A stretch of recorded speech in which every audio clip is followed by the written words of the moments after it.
Good morning, everyone. I am trying something a little different this month for my monthly video. Instead of doing something a little more formal, I'm just bringing you right into my office here.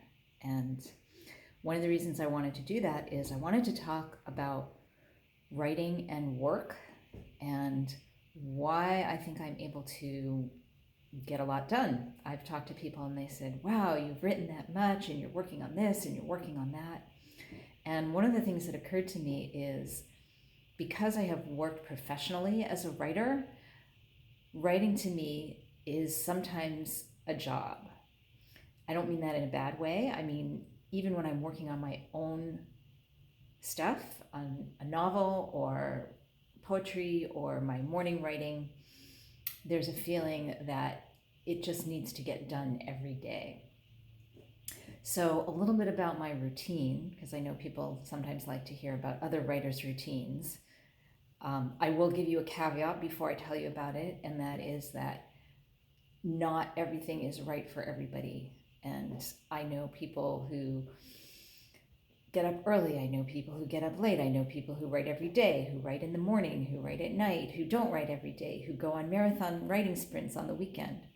So take everything here that I'm telling you with a grain of salt, but sometimes it's interesting to see a little window into other people's work and how they get it done. So I'm just going to do that for the next couple of minutes. It is right now 5:30 a.m. on Monday, September 13th. And this is pretty much where you will find me every morning, both weekend and weekday. I don't know if you can see my desk here. I'm not used to doing this with my phone, but there is my lamp and my teacup, and my desk is covered, not covered, but I have on my desk a few things that are near and dear to me that I go to every day. I have my moleskin notebook. This one happens to be green. I do a little bit of writing in that every morning, even if it's just 5 minutes to ground myself, get myself into my day.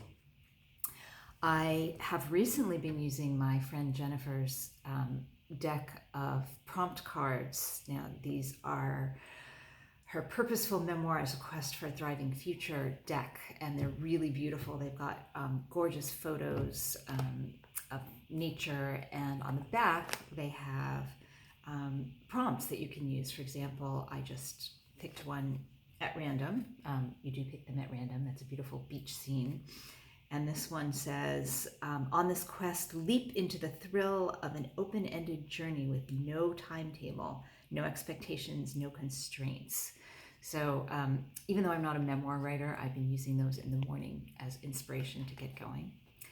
And once I've done a little bit of that, I have been moving on to some paper editing for my novel, which I'm just about done doing. So I have a big sheaf of papers here with lots of sticky notes and scribbled edits on it. My goal is to get that done because I have just gotten back from an editor, my previous novel, which I want to dive into, but I don't want to have two novels going simultaneously that I'm editing. So I am finishing up this one. I am now on page 160 out of 214. So I'm hoping to get that finished this week and then dive into the other one. Oh, I should say, this current one that I'm working on, I will be looking for beta readers at some point in the not too distant future, hopefully later this fall or by the end of this year. So stay tuned for that. And then finally, on my productivity journey, today is Monday, so later this afternoon, I have a conversation with my accountability partner. We have been working together for many years, and one thing that we've started to do in the last few years is to touch in by phone once a week on Monday. And in this little journal book that I have, I will write down my tasks for the week that I have set for myself. So for example, let's see if I can find this current week was fairly simple. Most of them have to do with my writing. I don't do my work and other related tasks. So I wanted to do paper edits through page 132. I wanted to map out a plan for my novel I'm getting back from the editor. I had listed a few scenes that I wanted to fix. And then I also have a section for marketing. And so for this past week, I needed to market and get ready for the Birth Your Truest Story workshop series and the free class that I just did yesterday with Jennifer.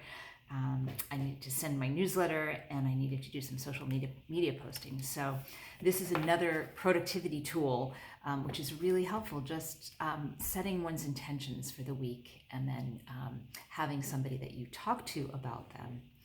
So that's just a little tiny peek into my daily and weekly writing world. Again, remember, it doesn't have to be exactly like this for you, but I think some of the keys are the thinking ahead, setting of intentions, having some accountability, and then just getting your darn butt in the darn chair and doing the darn work.